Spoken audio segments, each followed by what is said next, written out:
Hello and welcome to My Xbox and Me, episode 395. I am one of your hosts, MC Fixer. And yes, I'm overexposed. Find out in the video version what that means. Alongside the one and only Too Fresh Motherfucking Crash. Crash, how are you? I'm doing good. I'm doing good. You're back. I'm back. You wasn't on last week. I wasn't on last week. I got murdered, and I'm back alive now. See, you know? he gets it. He gets it. He gets it. He died. It's the process. He died and came It's the process back. when you're gone. Yeah. He died and came back. We respect that. We respect that. And we got a full team back once again. The one and only Mr. Matt P. Video. Matt, how are you? I'm really, really well, mate. I've had a good week. I'm in good spirits. I had a nap today when I got home from work. I'm feeling fresh. You had a nap. I know. I was up really early. Okay. This whole thing. Okay. Wait. Alright. Why are you talking like there's something wrong with having a nap fix? No, there's disrespectful. There's nothing wrong with it. I wasn't dissing. Explain yourself. No. I weren't like, I didn't mean it in a disrespectful term. Can I be honest with you? Yeah. I had a nap today as well. So why are we throwing shit at Matt then, huh? I'm not. Let's get to the bottom of this. I don't mean it disrespectfully. I just meant, It just surprised you. I get it. Caught you off guard. Look, guys, I've got to be honest with you. I've got a lot of energy in me right now because I've just booked. I'm going to Vegas, baby. I'm going to Vegas, and I can't believe it. My best friend on the internet, Crash, is coming to see me. I can't fucking believe it. I don't think that's the conversation we just had before we started the podcast. Definitely not. What do you mean? It's Crash definitely. said, you're coming to America. Yeah. I want to see you. Yeah. Come see me. Yeah, New York. Oh. Yeah, you booked the wrong place. Fix, you fucked up. Would you believe that I almost booked a trip to New York the other day? Did you really? So Wait. Nah, Fix almost books a trip to New York every couple of months. No. The difference is now Okay. I had the money to afford to do the trip.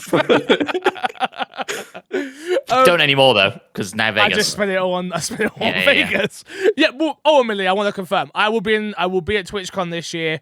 Well, I say that I haven't got my TwitchCon tickets yet. I will be in the vicinity of where TwitchCon takes place this year, which is pretty much being at TwitchCon anyway. So if you want to come meet me, I'll be in Vegas, and I should be in Paris as well. So come and say hello. Come and say. Well, Americans is just hello, and then I just say hello in French. Bonjour. Bonjour. Come and say Just to be bonjour. clear, because there is a Paris in Vegas. No, hotel. separate places. Separate places. Yes, you're going to Separate TwitchCon in places. Paris, in And France, TwitchCon and in- TwitchCon and in Vegas. Vegas. And then, yes. Yes. Anyway, if you didn't know, this is My Xbox and Me, our weekly Xbox podcast. Sometimes we talk about our lives, That's the and me part of this podcast. You can get the show early over on patreon.com/MCFixer. Support us on all podcast services. We need your reviews. We need thumbs ups. We need shiny stars. We need it all. Make sure you do that. Shout out to our Patreon producer, Erin God. And topic of the show this week, everyone. Topic of the show. We got a jam-packed news of Ubisoft. Ubisoft been doing a lot of talking. They saved this week's podcast. They saved it because we got nothing after this. It's over for us. Full transparency before I read this out. I currently work for Ubisoft as a freelancer, as a streamer. I stream on their channel once a week. Yada, yada, yada. Take everything I say with a pinch of salt. Ubisoft confirms it will be at E3. If E3 happens, they will be there.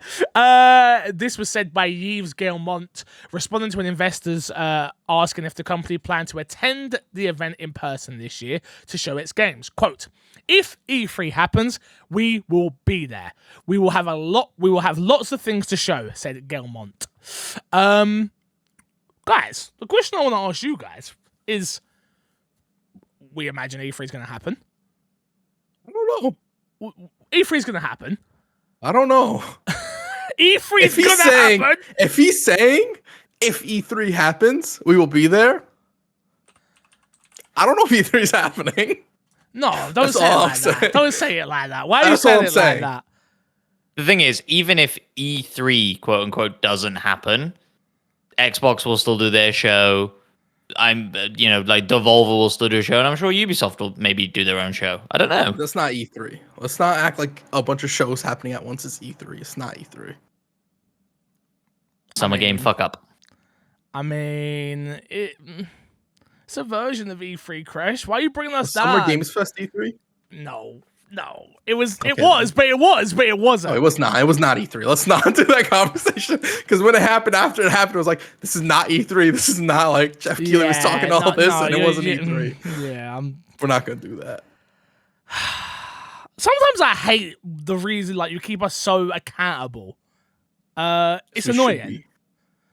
It's annoying. Yeah, you wind us back in, Crash, and sometimes we need that, and sometimes we want to get excited for fictional E3s, okay? Okay, my bad. You guys go off. I'm not going to talk for the rest of the segment. No. Ubisoft are going to shadow drop Assassin's Creed Mirage at E3.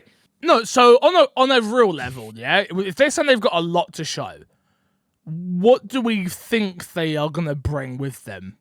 Do you think we're going to see something new from them, or is this same old Ubisoft in terms of like we're going to see Assassin's Creed, we're going to see the Splinter Cell remake, because we haven't got a date for that if I'm not mistaken. Maybe I'm wrong. Could definitely be wrong about that. What do we expect? I think we see more of stuff that's been announced. I think we see more Splinter Cell. I think we see more Assassin's Creed. I think we see more X Defiance or whatever that game is. Whatever free-to-play game that they're still working on, because I don't know which ones they've canceled and which ones they're still working on. I'm sure we'll see that. I think maybe the only new thing we might see is a new Far Cry. I think that's the only thing that could pop up that I don't think would be too out of the realm of possibilities, because Far Cry is very... I'm going to downplay game development right here, but it's very plug-and-play the way they make it. Yes. It's very samey every time. Yeah. It's downplaying it drastically, and it's a lot more complicated than that. Yeah, of course. But also, like, typically, they kind of run with Far Cry is to have kind of like an offshoot game at this point, right? Like Blood Dragon, and then there was the Primeval one. I can't remember what that was called. And so we're due something like that. Wasn't it? Oh, was it called Primal? Yeah, there we go. Yeah, Primal. We're kind of due something like that. And so, yeah, I could definitely see that happening. And I'd be really excited to see that because... like you say, Far Cry games, the gameplay is always super solid, and we all really enjoyed Far Cry 6. And so, yeah, give me something a bit crazier in that world. I don't know what they would do. They've kind of done this weird neon futuristic thing. They've done, dinosaurs, well, not dinosaurs, but like woolly mammoths, Primal. What's next? Maybe they revisit something that they have, one of the approaches they've done before, and they're like, let's do this again, but a new version, which I think people would be hyped for that. Yeah, I think if it was a Blood Dragon 2, people would be excited for that, right? Yeah, I guess maybe. I don't know. It's weird being in the Ubisoft community like this now, because like I see it from obviously my point of view where I'm working there. Like now, I see if I stream Assassin's Creed, right? Numbers are through the roof. Like, I've always understood that Assassin's Creed is huge. Always understood that. But, like, while I'm actually inside of it, and it's like, I play Rainbow, and, like, you see the hardcore Rainbow community, and then you play Assassin's Creed, like, you see the hardcore Assassin's Creed community. It's like, wow. Like, I see, why Ubisoft is held in such... in terms of its games and its IP, I'm not talking about other things, but held in such high regard. Like, they have some of the most desirable IPs. And the audience that are there for them are rabid. They're next level. Like, I've only had a taste of that in a small sense, but it's nuts. It really is crazy. I'd like to see them do some new IPs, personally. I would like to see the new... What is the new... We all say the Ubisoft formula, and we all know what that means. When are we going to get the new Ubisoft formula? When are they going to adapt on that? And I don't think what they have so far is bad, because I think they've changed gaming for good. You could never say that, especially synchronization points and things like that. But when are we going to see the evolution of that? I think Hogwarts Legacy is quite a good evolution of that premise now.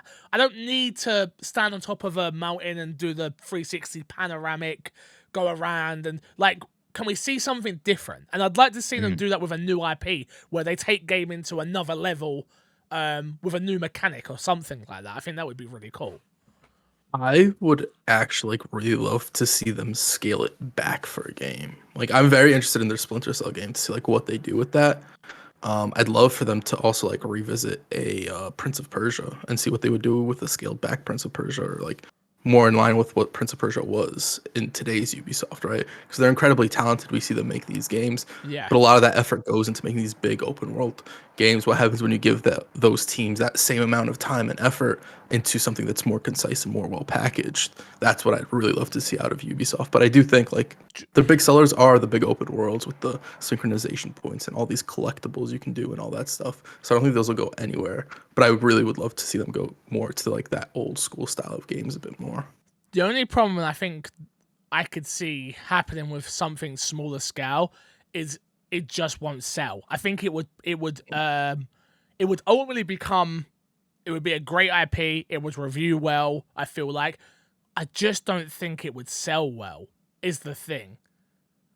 Also, aren't we just hoping that like Mirage kind of is that? Like a step back to old school Assassin's Creed. And so I don't know really if that means the map is going to be significantly smaller than Valhalla, but I hope it is. The map, I mean, if they're going like old school Assassin's Creed games were always like technically open world games since like the first Assassin's Creed. I think that's more so what it'll go to. I do think I don't think it'll be as big as Valhalla. I hope it's not as big as Valhalla, because like it makes sense in Valhalla for it to be as big as it is, because it is a lot of open areas, a lot of hills and all that stuff. Exactly, England. I want that sort of feeling of it seems so silly to say because it's an open world game and it will be big, but like claustrophobia of like the streets and it being compact and me kind of learning that city in a way that I feel like we haven't been able to do since before Assassin's Creed 3, basically. Because then it got very open and you were running through fields a lot and it was a very different vibe, right? I mean, I think Unity took that back, didn't it? I would argue it did. You're right. You know what? I never played Unity, and like every now and again on YouTube, I'll just like get served a video that's like made last month of somebody going, "Unity was fucking great," and this is why. Unity had some big issues, but Unity actually did like the parkour in Unity. I've talked about it before. I think it is the best parkour in Assassin's Creed. Like, I don't think it has any competition in that regard. I would argue that Syndicate as well does exactly what you're talking about. I just think those games. I didn't like Syndicate. I wasn't a huge fan of it either. But I don't know if you make a new IP and you do the open world Ubisoft formula. I don't know if that necessarily works either. Because with Far Cry, it works because it's Far Cry. Assassin's Creed works because it's Assassin's Creed. How does a no-name IP that people aren't really attached to work necessarily? Ghost Recon works the way Ghost Recon works. Yeah. Also, I because I have to interject here for 2 seconds. I know I forced you to buy Ghost Recon. You didn't like it, and I know you've held a grudge for it for years now. You think I'm stupid? Why do you think I'm not going to Vegas? Why do you think I'm not going to Vegas, Flex, huh?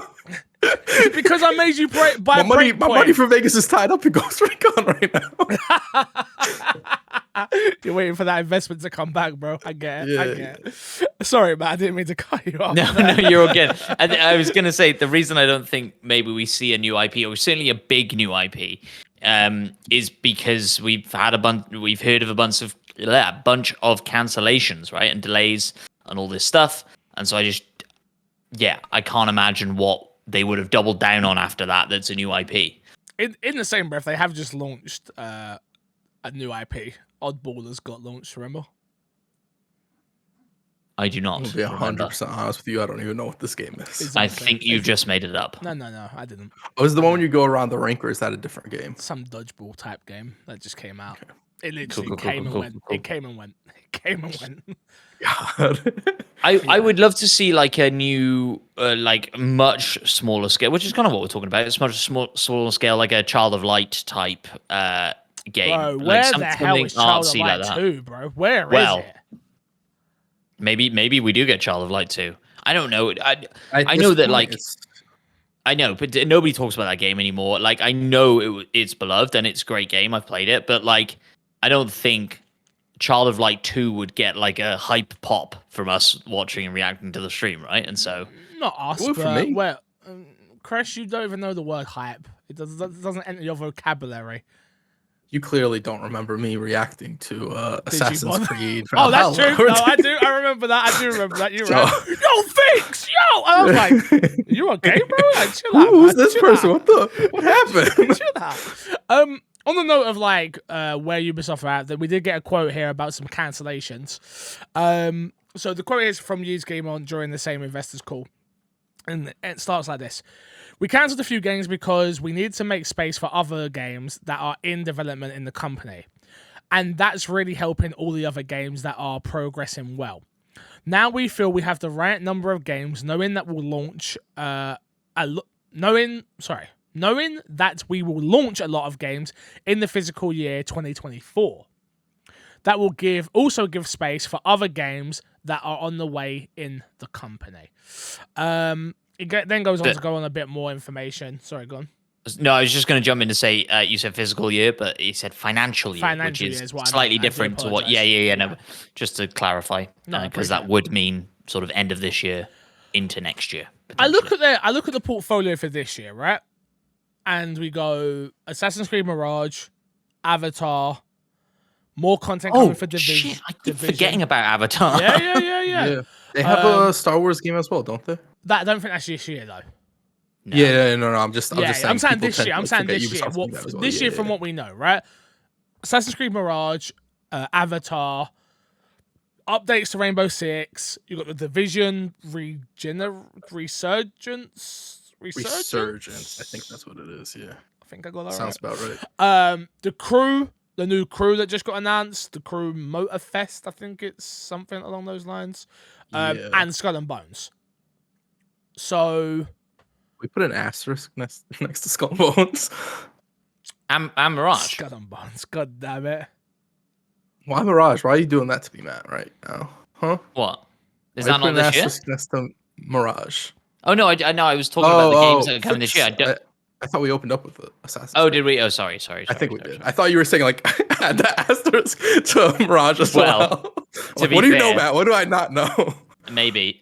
And then. So correct me if I'm wrong, but did they cancel the Sands of Time remake? Prince of Persia: Sands of Time remake? Is that cancelled? Yeah, it's been pushed, Indefinitely. didn't it? It got pushed indefinitely, if I'm not mistaken. I I don't think it was in a healthy space. I think there's a possibility that like what we saw of that game goes away, Yes. and they like do a full-fledged. Well, like a Resident Evil remake type thing. Yeah, I think there's a possibility that something like that happens, because I do think you put this game out, like I think you essentially kill Prince of Persia at that point, I agree. because you introduce Prince of Persia to a whole bunch of people that haven't played it, and this Mm-hmm. is what you give them. Agree. Why would somebody then get excited the next time you announce Prince of Persia? Well, I I think people think- who have played it and love it, like they'll be like, okay, but I want something good from this. I think a lot of people, a lot of newer gamers, especially the way gaming's expanded, never played a Prince of Persia. Do you not think though it's an easy out in that case to go? This is the super faithful remake, and we didn't change anything because Prince of Persia is a great game. And if people support this and are excited for it, then we then make the modern Prince of Persia, and it's not Sands of Time, and it's just a new thing. No, because they called it a remake. I think people's impressions of remakes, especially after Resident Evil and certainly after Dead Space, is totally like it's changed. not the same thing. If they called it a remaster, I think they would have gotten away from it. Okay. I think if that was their messaging as well from the day it was announced, because I don't think they announced exactly what it was. I think it was one of those cases where they announced we're doing a Prince of Persia remake, or it got leaked. I think it got leaked and then it got shown. Mhm. What was shown didn't look good. Yeah. I don't know. I don't know what they can really do with that to like salvage what they have to make it something that's appealing to people. I guess like my thinking is like, and to be fair, Dead Space is probably in the same camp of this of like, it's a modern enough game that I don't know what you would significantly change to modernize it. Oh, so much. Like you're talking about from the previous. From the original Sands of Time. Oh, sorry, I've missed. Yeah, I mean, well, No, yeah, Combat. I mean, I'm not a Prince of Persia guy. I'm not gonna sit here and pretend that I was. But bro, there's so much you could do. Like, I think Dead Space is the perfect example, which is like, that game was very modern, right? Like, but now look at it, and it's like, bro, that game's 100% in my top 10 list. It might be in my top 10 list of like I know you said this already, Christian, and we spoke about it again. Atmosphere. To change a game, atmosphere, and that game already had a great atmosphere, but to do that now on next gen technology or current gen technology, and just to see how different it is, it's night and day. It's so much better. So much better. It's ridiculous. Like, yeah, man. It's I think a remake of Prince of Persia I'd be interested in. The remaster, I can go either way, right? Like, I'd probably still play it, but a remake would be like, all right, this franchise that people seem to care about a lot and people seem to care, let me give it a try, which is exactly what I'm doing with Dead Space, pretty much. So, yeah. There's a lot. Yeah, and I think I'm in sort of I really love the original, basically, is what I'm saying. And so for me, I'd be like, you don't need to change anything. Just give it to me and make it look prettier, because I love that game. But also, I haven't played it since I had it, way back in the day. And so I'm sure if I went back there now, I'd be like, well, this feels really fucking dated. And why is circle jump or whatever I'm sure it is on PlayStation 2? Some bullshit like that. Some bullshit like that. Some bullshit like that. Just to add on here, Rebecca Valentine's article at the end here says Ubisoft reported a net booking of 726.9 million, down 2.6% year over year, and is projecting its full net booking to be down 10% year over year when it reports them for the following end of the quarter. So, not looking as hot as obviously it was last year, but I wouldn't say they've had too much come out to help other than Valhalla. Other than Valhalla and its DLC, like, obviously you got the continuation games like For Honor and things like that, but they haven't had anything new. Mario Rabbids, but that was exclusive, so that's always going to be limited. And that's Rabbids is such a strange one. It didn't hit the same way that I thought it was gonna. And I think it's a much better game than the first game, but it didn't have that boom the way the first game did. I think it's the Switch. I think people are like tired of the Switch right now. Oh, totally agree. I literally got a bag. I got a bag that I got out the other day. Both my docks were in the bag. And I was like, do I need these? No, I don't. Yeah. Why do I need this? Why I don't care. I don't care about this system. It's such a shame as well for the new Breath of the Wild Zelda, like Tears of Kingdom, whatever. It's like, I don't know if people are gonna.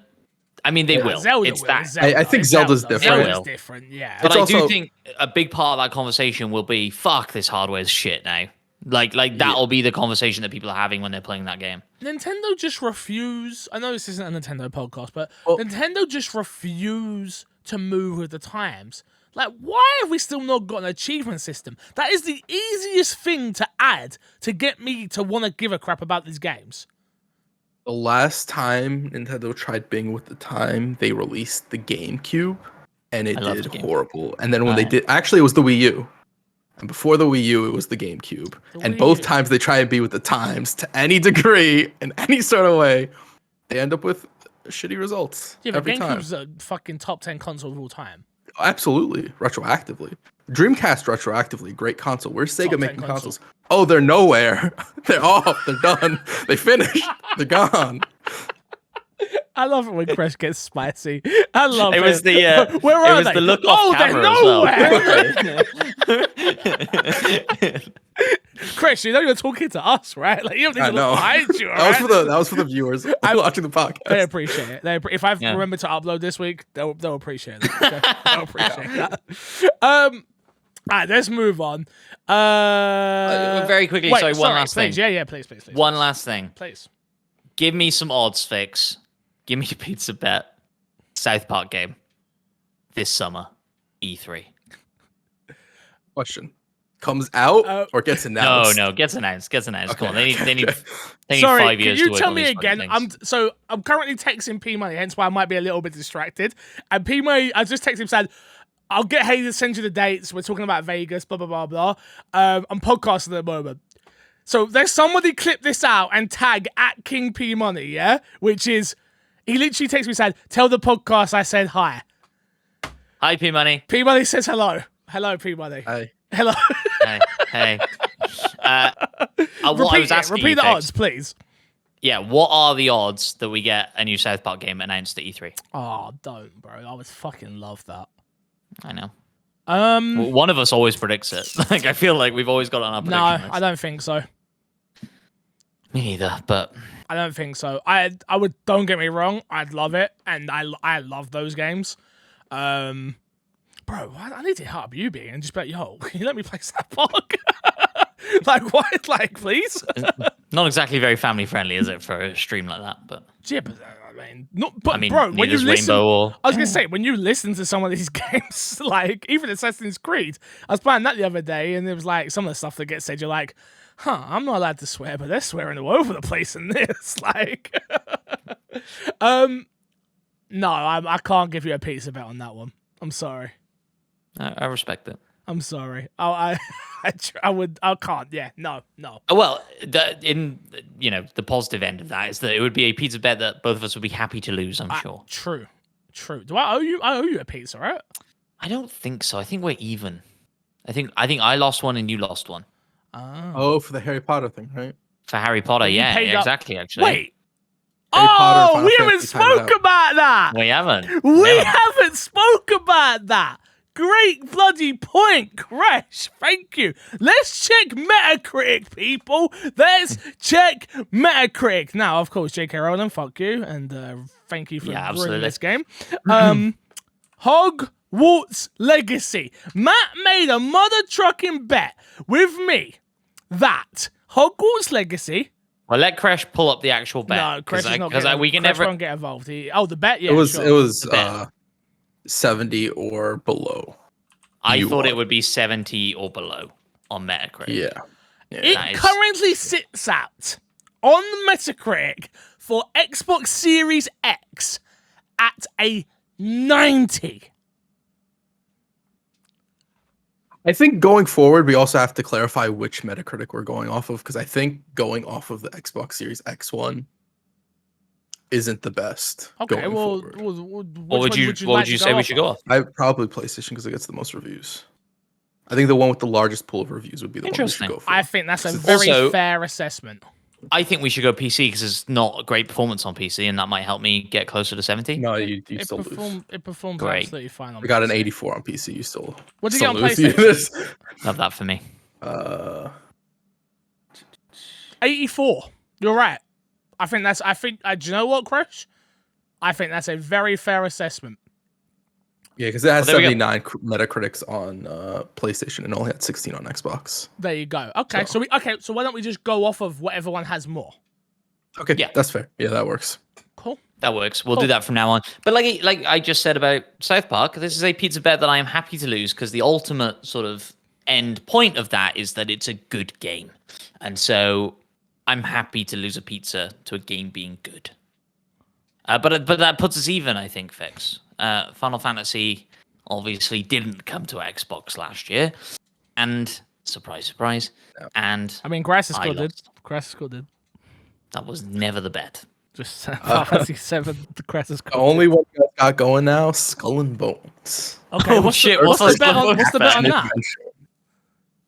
You Wait, bet what that it is would it? be a third-person action adventure. game. Oh yeah, I'm definitely losing that.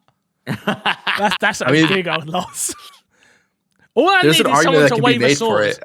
All I need is someone what? to wave a sword, man. That's all I need. That's all There might be no emote where one sword gets away. Do you know what I need? All I need is the Game Awards to put it in the action adventure category. And Honestly, if it does, there's literally no argument either of us can make to like counter that. Well, Action adventure category, you know. Actually, no, bun that. Jeff Keighley put Sifu in the fighting game category. That's true. I'm I not mean- endorsing no categories the video game awards put into anything. that is a really good point. Also, I've totally lost my train of thought. Love that for the podcast, Matt, where we do talking of great. words. We fucking What? love that for you, man. We love What that for happened? you. What happened to my brain? Let's get into what's been in our box, and you All can right. remember it in a second. Chris, what have you been playing, dude? I've been playing nothing new. I've been playing more Dead Space. Oh, okay. How far in are you? Destiny, end of scene. I haven't gotten too much farther because I haven't had the opportunity to play too much. I still think I'm in the first chapter. I'm at the beginning of the second. First chapter? Yeah, I'm not deep in that game. I haven't had too much time to play it. You know. So, you said Destiny as well. Sorry, go on. Destiny end of season content, which was the best seasonal content they've had so far. Like, there's a cutscene for it. It's really, really good. It's really cool. Got me even more hyped for Lightfall when that drops in like 2 weeks. So very looking forward to that. There's a person in roleplay who I roleplay with, and she always talks to me. She's like, I'm going to space. I'll talk to you in a bit. And she's talking about going to play Destiny, and she keeps talking about Lightfall to me, and I keep trying to say to her, "You're a fucking nerd. I don't know what you're talking about." And she just keeps talking to me about it, and it's fucking hilarious. And she's like, come play with me. Come play with me. I'm like, no, I'm not going back. You should. No, You should. no. Think about it. The boys' night. No, We do a dungeon. Fantastic. nope. No, it'll take us 2 hours to get through the amount of people who want to chat to us in the tower. True. That's very true. It wouldn't. So You just what? ignore the people. No, you Well. don't have to talk to anybody. Sure. But then we're not progressing. Then what's the point? I mean, you progress whether you talk. The funny thing is, you can progress whether you talk to them or not talk to them. It's completely irrelevant. Brilliant. So, Matt, what have you been playing?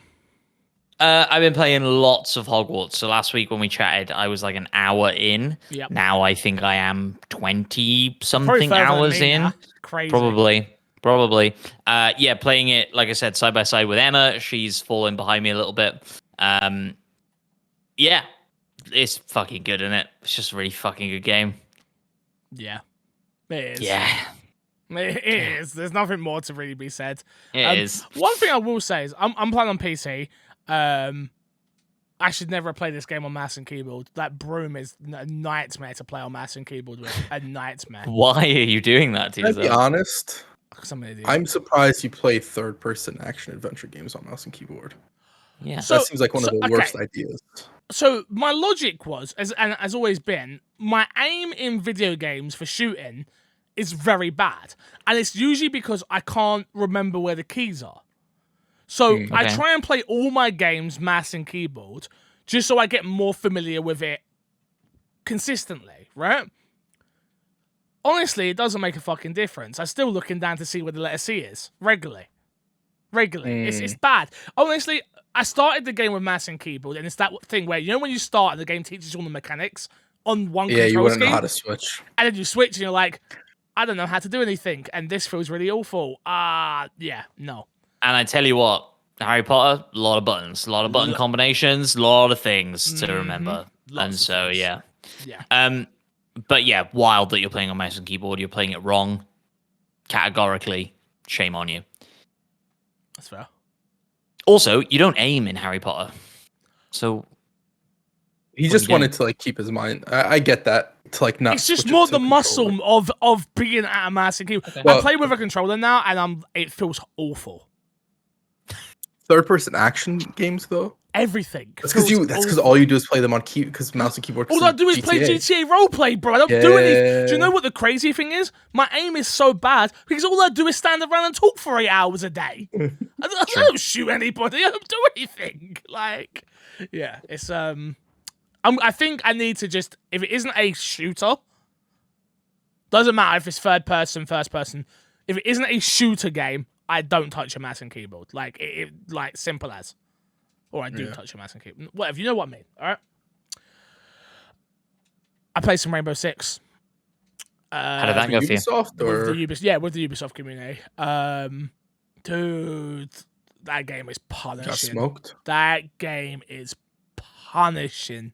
Nah, it's always been a punishing game, but now it is just the hardcore of hardcore players still playing, and Oh, mate, it's a challenge. It's a challenge. You know- I got 3 kills with Cav one time, Crash, and I was so And you're happy. probably popping I off. was jumping So around excited. the room like crazy. Yeah, dude, it's Oh, this is the no. I played this part of the preview. Sorry, Hayes playing Hogwarts Legacy, and I'm like, oh, I know this part. Yeah, I played that. Absolutely loving it. I think it's one of those games. Every time I see it still going, and the new operators, and how that game just runs, I'm just like, damn, this game was almost dead. Like dead, like gone. But it still lives. It still lives. That's off to Yubi. I do think at some point we'll need a new Rainbow Six game I agree. that shakes up the formula a bit more. I think they can keep a lot of the stuff they had there, like if they're trying to do this sort of PvP type of game, the way that this one is. They need. I get why they're hesitant to do it though, but they do need. I feel like to get you back or me back or on a consistent basis, they need that new game. Yeah. You know, like Extraction was. Like ultimately, because if that was just an update on this Rainbow, we wouldn't have played it. I wouldn't have jumped But in. because it was a whole game, we were like, oh yeah, we'll play this, we'll check this out, and we enjoyed it and beat it, and it was a fun time. But yeah, I've been playing that. What else have I been playing? I played obviously more Hogwarts Legacy, slowly but surely, and more Dead Space, but we only did the podcast the other day, so you don't need to hear about any of that, to be honest with you. I got one more game that I played. So it's a demo, so it's not out yet, but it is coming to Xbox when it does come out. It's free demo on Steam. It's called Void Train. Okay. It's neat. It's pretty cool. The demo doesn't get too deep. It's a survival crafting game, a la Minecraft or whatever else. But you are kind of stuck and tethered to your train that is making its way through the void. You know what it is very similar to, Crash? Raft. A lot. Raft. I'm in this game. I want to play this Wait, game. really? Is it actually like Raft? Well, I never played Raft, so I don't know, but If it's a definitely gave me survival those game vibes. where they put you on one thing, it fixes one of the biggest issues with survival games where when you're playing with a whole bunch of people, everybody runs off and does their own thing. When you're forced into one situation, like in Raft, you are all on a boat. So you guys can go onto an island and you guys can separate. But you guys have to be like, okay, we're all getting back and we're all leaving together, and it adds some sort of unity that a lot of games are missing. And if this Yeah. game is anything like that, 100%, I'm in. I'm sold. Yeah, and so they're the vibes I was getting for sure. Like I say, the demo doesn't get you very deep in. I also don't know if it's multiplayer, if it plans on being multiplayer. Doesn't Not give me multiplayer, that. I'm out. Okay, I'll say well, maybe look into it then. But yeah, look, the demo's cool. What I would say is it's very pretty, and like the animations are really cool.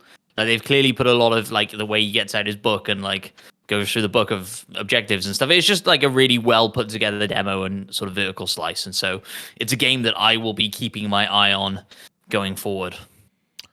So I'd like to bring up at this moment in time, we are 2 months in, 16 days into the second month, and a lot of games have dropped now. Mm-hmm. Crash, how many games you beat this year? How many games have I beat this year? Don't worry about it. Matt, how many games you beat this year? I don't think any. Fix, how many games have you beat this year? Don't ask questions. I'm the one hosting. Yeah, I host okay. the- You I should have host brought the up this podcast. question. Bro, I'm juggling. Okay, the reason I brought this up is because I just saw Atomic Heart's out now. I know. Well, no, a couple days, few days. Oh, I thought it was that. I Comes thought out it was already out. 21st. 21st. Oh, 21st. my mistake. Okay, It might well, have that's- early it's access if you pre-order it. possibly. Don't Well, think so. I don't think it very does, close though. to being out. Wild Hearts has just came out. Oh yeah, I know. I wanna play That's that. out early access as well. That's not fully out yet, I think. I think that's a 21st release date as well. Okay, people are playing it. I could be playing it right now. Okay. You That's could. a different. I'm just saying that's a different statement. Somebody's gonna listen to this podcast like it's out. They're gonna get on their Xbox. They're just gonna be so disappointed. And I'm just like, bro, I've got so many games that I love right now that are every game that I've played this year Good. has been not good, Great. great. Every Hi-Fi single Rush. game that Still I've gotta be played Hi-Fi this Rush. Hi-Fi Rush, Dead Space, Hogwarts Legacy. All Yeah, wow. great games.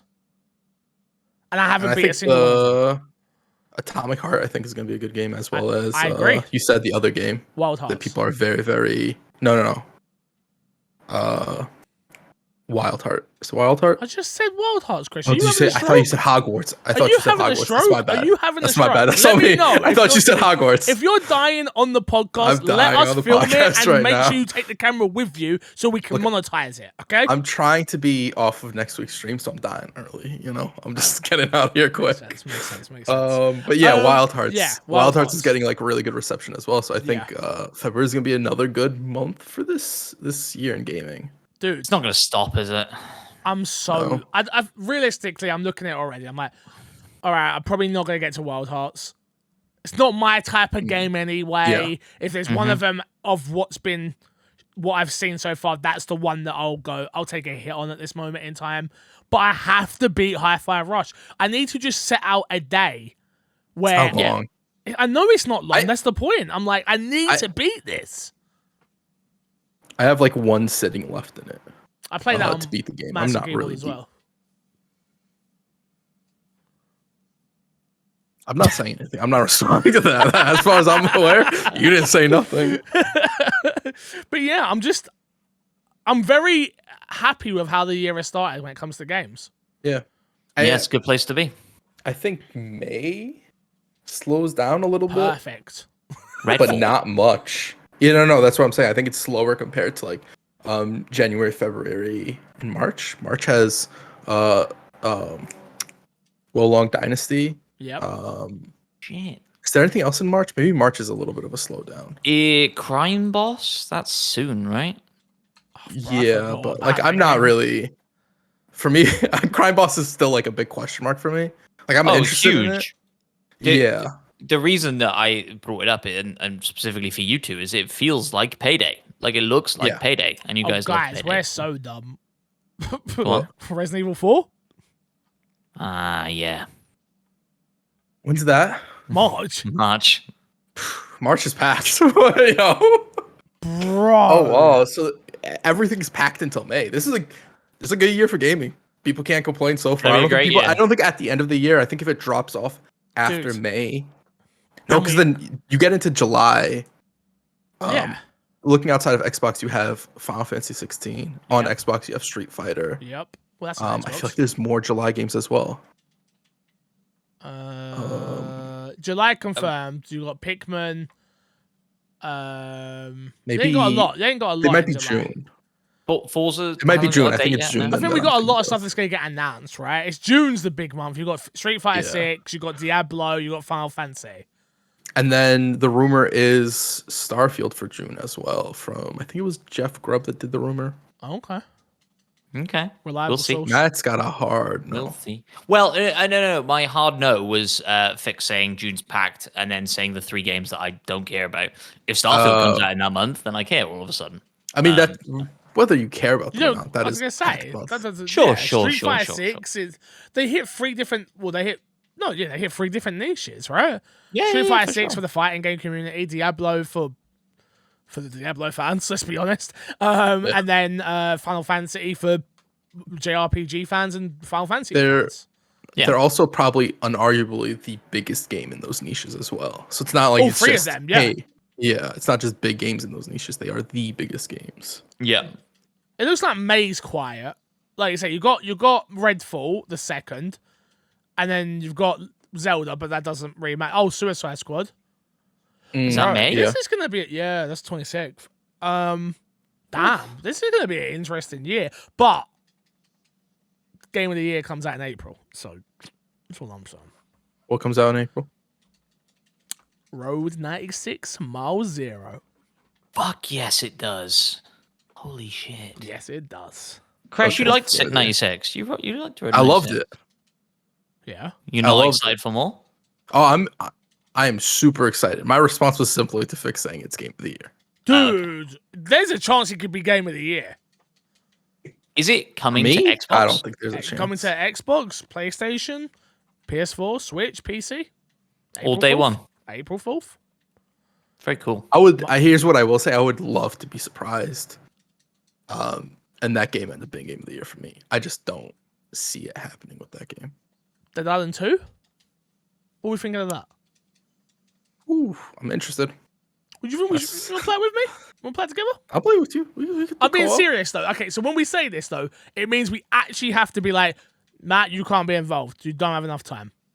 You can just join us when you're around. You can join us when you're around, okay? But right. like, you ain't got enough. I'm talking back in the day times. I'm talking. We wake up. I roleplay a little bit, and then I switch over at like 12 o'clock.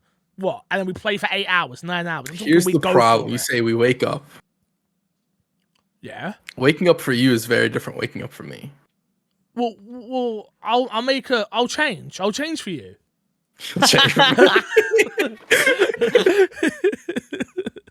I'll change for you. When somebody says they'll change for you, like you can't deny that. Like, sure. Not really. I'll go through the hoops at this point. Let's jump into this week's dashboard real quick and get ourselves out of here. First up, Stalker 2 devs raise Ultimate Edition price to ensure quality amid Ukraine conflict. So the stuff you need to know here is the Stalker 2 developers GSC Game World has increased the game at the price for the Ultimate Edition by $40 or the equivalent in the currency of where you are from in order to keep the quality of all the collectible items at the desired level during these uneasy times. The studio is referring to the Russians' ongoing war of aggression in Ukraine, which has resulted in devastation of Ukraine's infrastructure and economy. GSC has been directly impacted by the invasion. 200 of its employees and their families evacuated to Prague, while 130 are reportedly still in Ukraine. Many fight on the front lines and perform volunteer work. Last of all here, Stalker 2 is expected to launch on Xbox and PC in 2023. The Ultimate Edition is expected to be available for pre-order in North America once GSC announces a concrete release date. Obviously, our thoughts go out to them and everything they're going through, which is, bro, wild. It's just, yeah, dude. What is the world we live in sometimes? Sometimes you got to really think about, like, we sit here and we cry about video games and, oh, I didn't beat this, or oh, I didn't, and then you like read something like this and you're like, shit, man. Shit. Yeah. So, nuts. Absolutely nuts.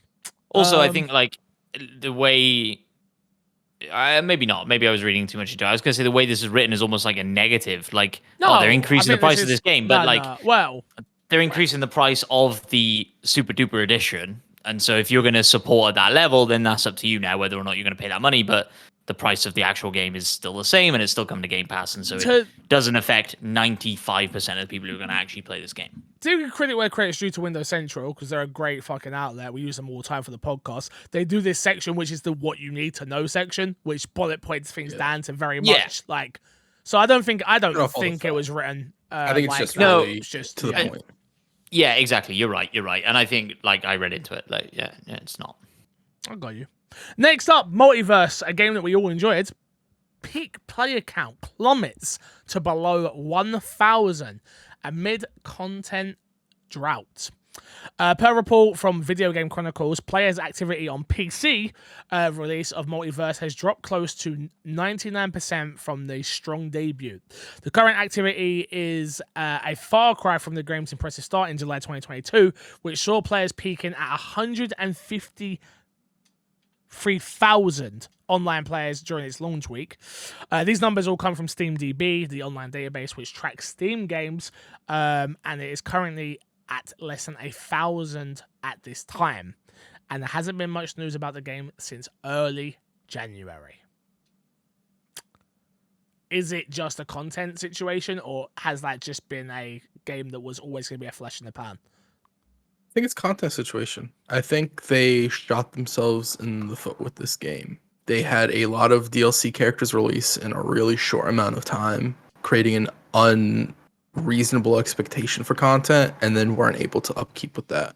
On top of that, their microtransaction systems weren't super great.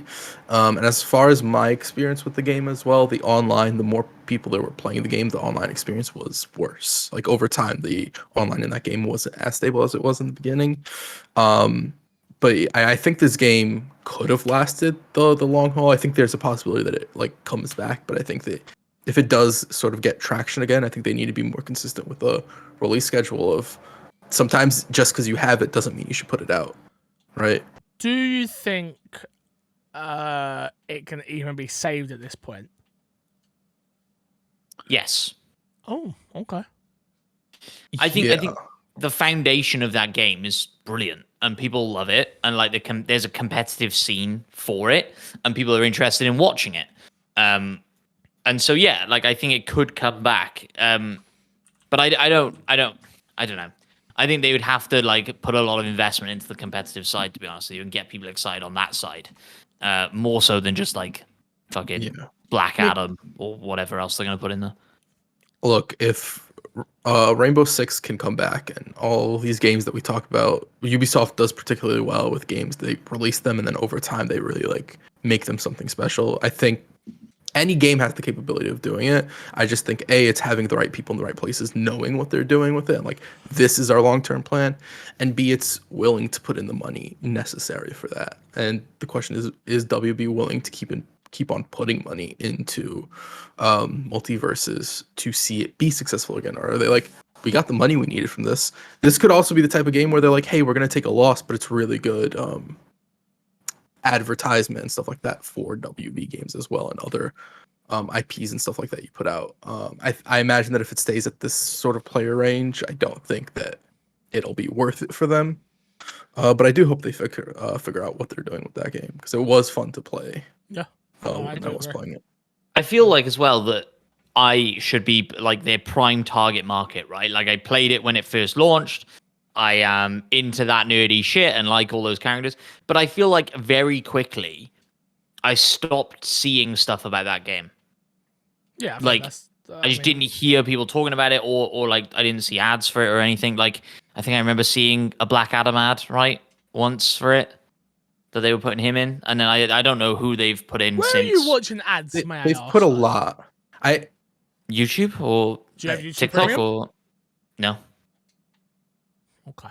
I think that might be your bubble, Matt, because I've seen a lot of stuff for the game. Okay. Like, I've seen every character they put out for the game and everything. Okay. Like for me, the reason I stopped playing is strictly because the online experience got worse. Right. It started getting like frustrating to play online, especially because they have like weird stuff with the way that hitboxes work. When you add that to the online not functioning super well, it's just really unfortunate recipe. Yeah.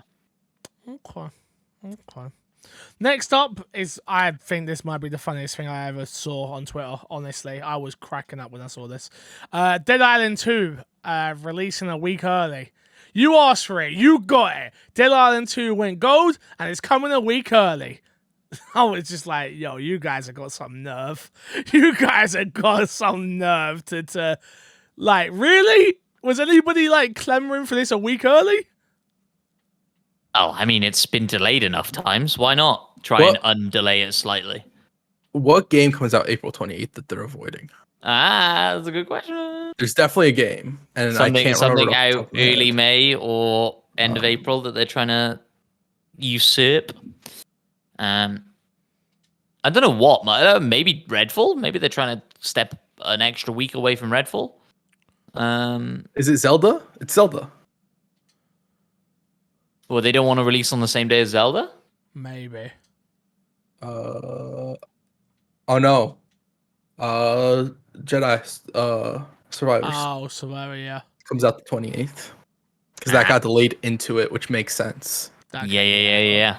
Okay, cool. So they're running ahead of Jedi. Yeah. Okay. That makes sense. That makes sense. Yeah. Are you guys are excited for this then? Dead Island 2? So, excited is a very strong word. Okay. I was gonna say. So, Dead Island 1 was probably the most mismarketed game ever, because what they sold us wasn't what we ended up getting. But what we ended up getting wasn't actually a terrible game. If you want a fun run around with four of your friends, smashing zombies in the face and some wacky weapons, Dead Island's quite a fun game. The DLC they got for it as well. Like, we've had multiple games in this world now. Yeah. Go on, Crash. I think Dead Island gets underrated in the category of it being a Left 4 Dead a child of Left 4 Dead. Yes. It's one of the most unique like sort of Left 4 Dead offsprings we've gotten, and it's like given birth to other ones. Like we saw Dying Light come out, and I think Dying Light was like Dead Island did this, and it went in sort of its own direction. Mm-hmm. But I think Left 4 Dead was more. I would rate it a lot similar to Left 4 Dead, just more of an open world type of experience and more wacky and out there than what Left 4 Dead was. What I will say about this one is I do like what I saw from the characters, which they did have some interesting characters in the Dead Island world, especially the "Who do you voodoo, bitch?" the rapper. Yeah. Like I really enjoyed when he would talk and things like that. This one seems like ultimately this game needs a level of polish that I don't know if it's going to have, which scares me, to be honest with you, because of how long it's been in development. It's going to go one of two ways, right? This game's either going to come out and the reviews are going to be fantastic for it, and they're going to get behind this game and it's going to do amazing, or it's going to come out and it's going to be and we waited 7 years for this. Yeah. I'm looking forward to it, but I like zombies, so you can't really go I think wrong with unfortunately it'll probably be the latter. Oh, yes, I agree. Which I I would really love to like play this game, because I think the first game was like really interesting in the weapons and the way all that worked, and this seems to be building on that. That if you could make a fun experience that is co-op, where I'm sitting down with my friends, we're doing a whole bunch of wacky stuff, and it's an enjoyable time. Like I would love that. I think a lot of people would love that, but there is a level of polish that you need, especially for a game that got announced so long ago. I think that's one of the things about delaying games so much and having a game like Dead Island that was really hyped before it came out, and it came out, people were like, this isn't what I wanted, and now like your eyes have always been on Dead Island in a way that they aren't necessarily on other games. Yeah, no, I agree. I totally agree. It's excited is not the choice of word I would use. Interested. That's fair. There you go. Interested. Let's jump into Fix the Site before we get out of here. Answer a few listener questions. First up, we got one from Original Cookie Man who says, with a sudden wave of games being decommissioned, is this a sign of failure for the live service model, or a new examples about releasing which improve the formula and take it to new heights? I don't know what you're necessarily referencing here. I can pull up his tweet. He had a link of games on his tweet. But it was a whole bunch of like Rumbleverse and a whole bunch of other games got canceled. Yeah. Okay. That's fine. I don't know the exact list. I'm gonna say something that people might disagree with, but having a game that is multiplayer does not make it a live service model. Unless you have plans that like this game will go on indefinitely, I would argue that your game isn't live service. Because if that's the case, if having just content come out for your game, then do we go back and retroactively view Gears of War 3 as a live service game? No. That ended up failing and stopped getting content. I think what hurts more with a lot of more modern games is the switch from peer-to-peer connections to dedicated servers. That when a game's like, hey, we're not making any more content for this game, but we're also not going to keep supporting the servers because that is a money sink. It's not easy to switch those to peer-to-peer. You can't just flip a switch and all of a sudden it's peer-to-peer, right? So those games end up going down and they're gone forever. And then people look at it and they're like, well, that game's canceled. Well, so were those other games, but it didn't cost anything for developers to be like, yeah, you can still keep playing the game online. We're just not putting out content. Yeah. I mean, I don't know. I don't think live service is a failure. I don't think you could say that just because of the sheer amount of money that's made from live service games. I would say a lot of live service games fail, but I can't say you could say the whole model of live service games are a failure. No, it's like saying mobile games are a failure, because some mobile games make a shitload of money. But guess what? There are so many mobile games that don't make any money. And that's kind of the idea, right? It's like some luck, some good design and content. But there's definitely an element of luck to these things, of like launching at the right time and finding that audience that cares about it. Also, this isn't anything like super new. As somebody who grew up playing free-to-play games on my PC, and there were a lot of shitty free-to-play games that borrowed basically that were essentially live service games. They were literally what we would consider live service games today. They got canceled out of nowhere, lived a year, lived 6 months, and then the developers were like, "This isn't making any money. It's a waste of time." This has always been a thing with these sorts of games, and I doubt that'll ever really change. So I don't think it really dictates anything for live service models. If I'm being honest, having a list of games, I think it's an unfortunate timing that they're all getting canceled at the same time, and so I understand why the conversation is happening around that for people. But also, like Back for Blood, people are listening to that under live service, and I'm not aware that game was supposed to go on forever. So that game not getting any more content being made for it doesn't sound like the game's being canceled or anything like that, right? No. At least in like my perspective of that game. Interesting. Live service games, not failures. That's what I'd say. Some of them are. Yeah, well, some people are ugly, you know? Some people are not. Is that a dig? Take that with what you will. Fix was looking at his camera when he said that. I might invite you to your wedding. Sure. Such a liar. That's the fakest sure ever. Did your missus know we exist? Yeah, we talk about you all the time. All the time? That's a bit weird, bro. Don't talk about it all the time.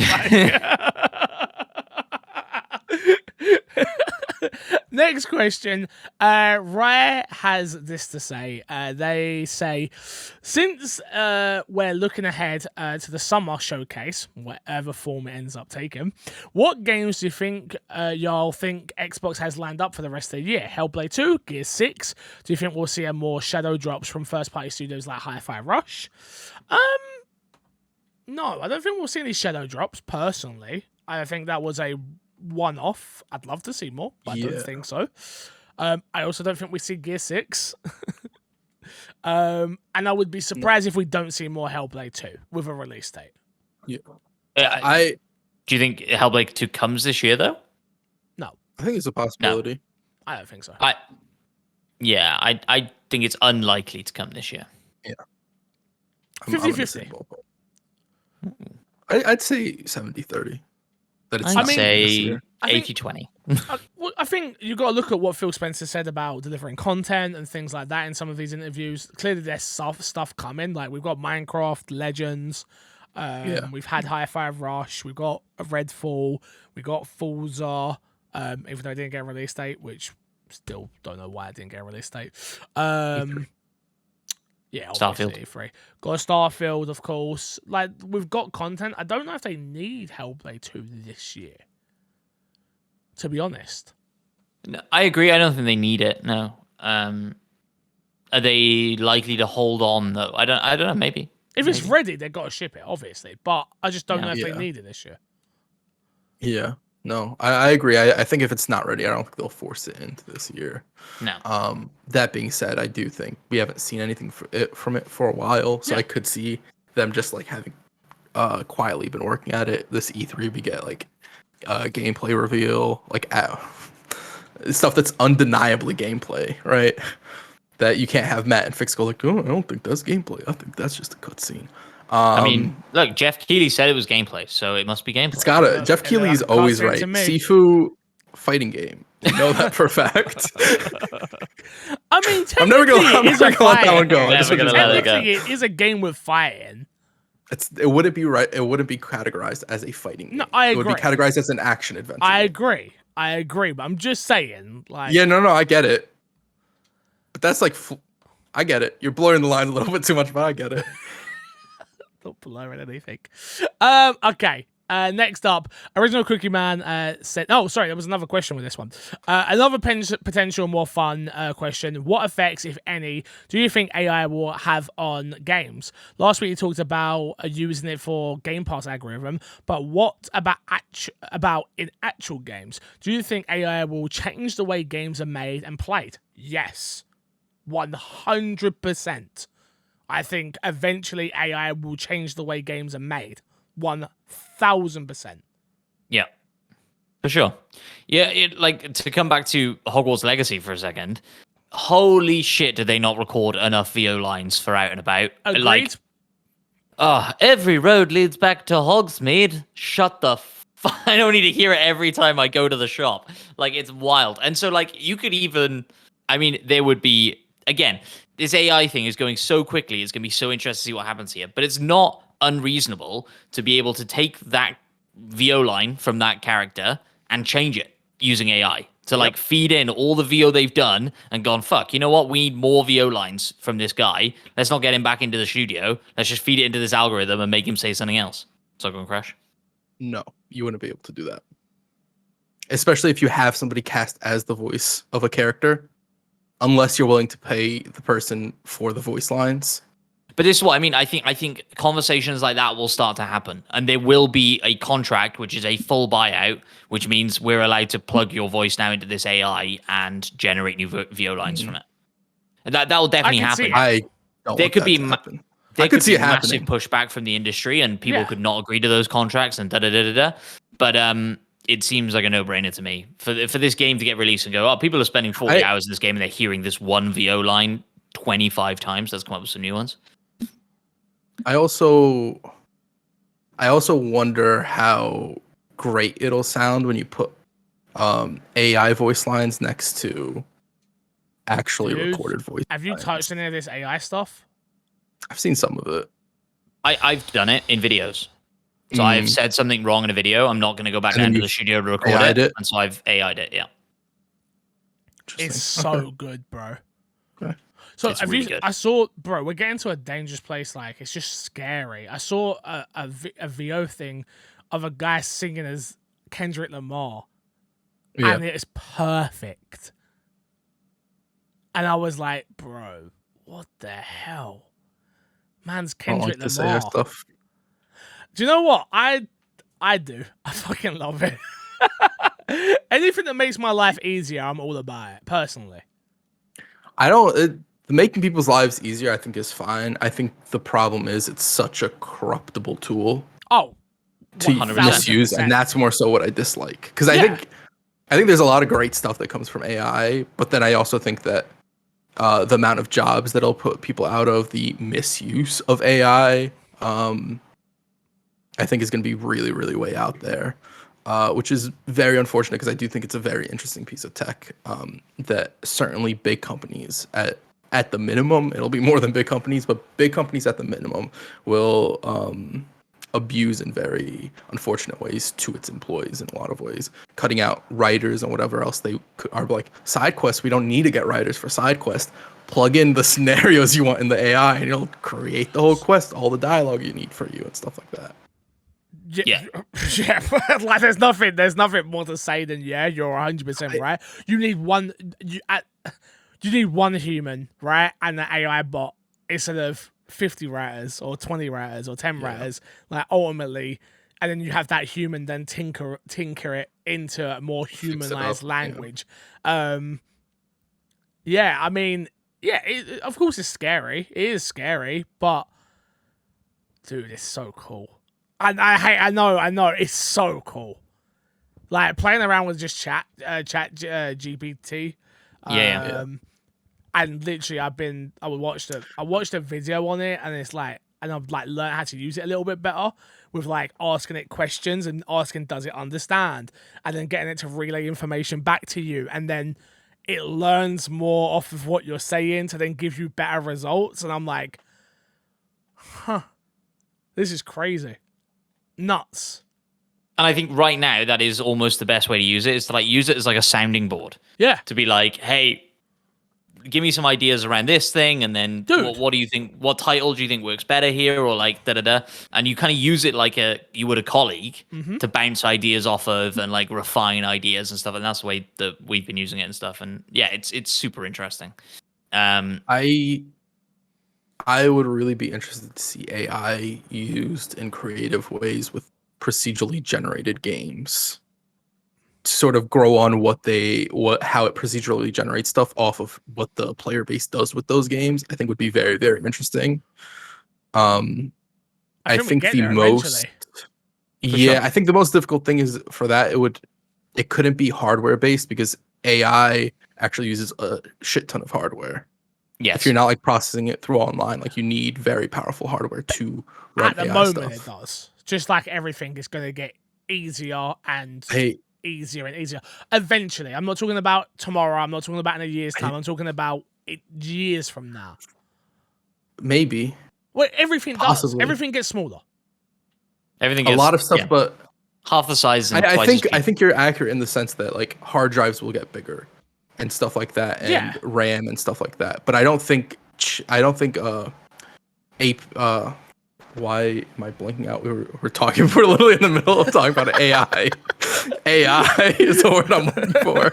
I don't think AI will become less resource intensive. I think it'll remain because you need AI to also be responding in a timely manner, and that's what the resources are for. True. So I do think you can get it better with more resources, but I don't think you can get away with using less resources. Is more so what I'm saying. And I don't know. We've talked about like hard drive space, like.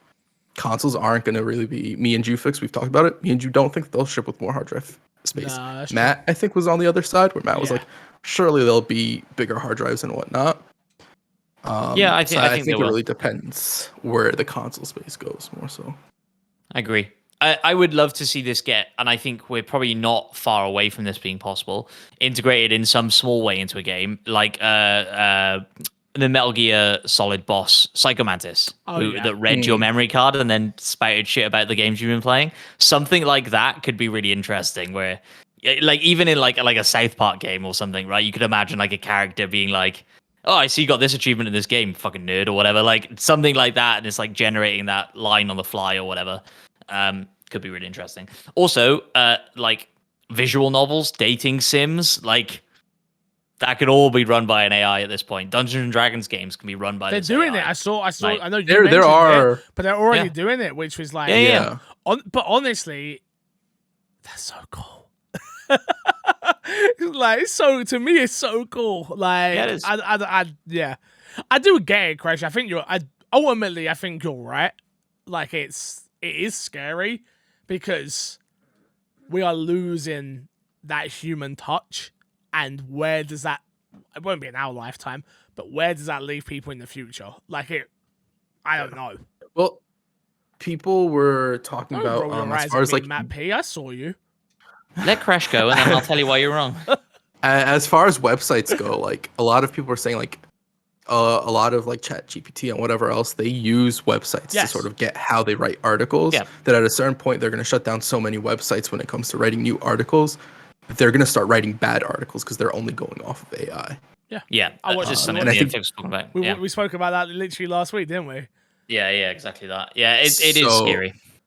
It is this really weird thing of like you can't use too much AI because if you use too much AI, you're going to be forcibly removing resources that are used to feed into the AI, which is this really interesting like cycle of things. But for certain things like story writing, there's so many stories out there that like, can you really like ever shut that door? I don't think you can. No. Because like, Yeah. hey, just pull up a list of books and like have the AI learn from a list of books we never had it learn from before, and now it has new stuff to go off of. So the funny thing is, like, we're in this conversation now, so why not? NoPix were changing the way they do their applications to video based because Of chat. you could just get a chat AI now to write your entire whitelist character. Yeah, that makes sense. You know how many? How it was a big problem. It's still a big problem. A bunch of colleges have had to like write AI to read whether the essays they get and the homework they get and all that stuff is written by AI. Which is the craziest thing ever. There's it may have got better because it's definitely been evolving ChatGPT, but when it first hit, if you like basically like asked it to write you an essay, right, and then copied that essay, then shut down the tab, went back in a private browser and said, do you think you wrote this? It would have about a 50% hit rate on whether or not it thought it wrote that content. So yeah, it's probably got a bit better since then and stuff. But what I was going to say about what you guys have been saying is like, more often than not, convenience always wins. Yes. Right? When the calculator was first invented, people were like, hey, it's cheating. We can't let our students use a calculator. Fucking absurd, right? We all have a calculator in our pockets now. We'd never go without a calculator. It's the same with Google. When Google first came around, I'm sure there were conversations of like, this is doing away with research and you're not going to need to go to the library anymore and da-da-da-da-da-da. It's just another tool, just like Google is a tool. And so eventually it will level out and people will be using this stuff every day. I'm gonna disagree with you here, Matt, because you talked about the calculator and math. And the purpose you don't use a calculator is so that you learn the processes and it helps you with critical thinking. It's not to make it so you don't make it easier and you cheat. 100% agree with you. And I think that, oh God, this is a much bigger conversation, isn't it? This is a problem with the kind of schooling system in general, right? Which Agreed. is that school is designed to teach people to become teachers, not to learn critical thinking. I agree Especially university. Like, university is designed to churn out university professors and not much else. And so, like, yeah. Yeah. My Xbox and me, Xbox and, yeah. Well, I'll tell you what. Let's move on. My philosophy of me, Let's move on slightly, which we've got this last thing, which is still AI based, which is from Original Cookie Man. It says, you recently asked for a review, so I asked AI. In the response to the question, please write a review for My Xbox and Me podcast. This, I assume, as an AI language model, I do not have personal opinions or preferences. However, I can provide general overview. Sorry, of the My Xbox and Me podcast. This is fucking wild. My Xbox and Me is a popular podcast dedicated to all things Xbox, hosted by veteran MC Fixer. The show covers a range of topics related to Xbox, including news, reviews, opinions, and debates about the latest games, hardware, and industry developments. The podcast has a lively and engaging format, with MC Fixer frequently inviting guests to share their insight and opinions on various topics. The show also features a regular segment such as the listener mail section, where listeners can send in their questions, comments to be read and discussed on the show. One of the strengths of My Xbox and Me podcast is its focus on Xbox community.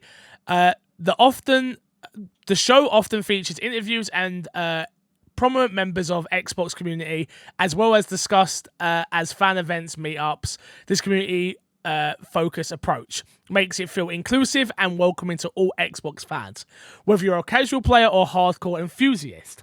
Overall, My Xbox and Me is a well-produced, entertaining, and informative podcast for anyone interested in Xbox gaming. The show offers a mix of news, analysts, and community engagement that should appeal to both casual and hardcore Xbox fans alike.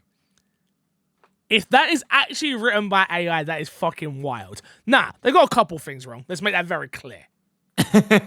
Yeah, they said we were well produced. I agree. Wrong. That's way off. Bro, but is that not... If that's... I believe Original Cookie Man, 100%. No, 100%. Yeah, like, there are certain things in here you can tell. Like, what was it? Listener mail being a bit, vague. And then there was something else as well. Oh, like... frequently inviting guests to share their insights and opinions on various topics. Like, okay, yeah, kind of. And then features regular segments, listener mail, reviews, analysis, and it feels quite formulaic in that it could have pulled that from any gaming podcast thing. Yeah, for sure. But it's still interesting. Yeah. And the more you use these tools as well, the more you recognize that stuff. Where it's like, oh, I've seen this before. Like, I know this is how this writes a thing. But yeah, man, it is crazy that it can spit out sort of 5 well-written paragraphs, name dropping you and stuff. Like, it's wild. I'm kind of a big deal. Hey, AI knows so who I podcast. am. I'm kind of a big deal. We should put that popular podcast by Chat GTP. And that should be on the poster. Is this Bing or I think this is Bing, right? Has Cookie Man got access to the Bing beta? Because if he has, I'm going to be mad at him. This must be Bing, because I put in who's MC Fixer in Chat GTP, and it didn't have a fucking clue. Try that exact response, and you won't get the exact same written response, but you might get something similar. What do you want me to put? I'll put it in right now. What do you want me to put? Well, Cookie Man put his prompt in the question. That exact prompt. In response, please write me a review of My Xbox and Me podcast. The Bing one as well has been getting crazy. Like, we were talking about how the Bing one could get introduced into Xbox down the road and stuff. But the Bing one seems sassy as fuck and is blocking people and is spilling the beans about potentially watching developers create it through their own webcams. and creepy Crash. fucking shit. It said your name.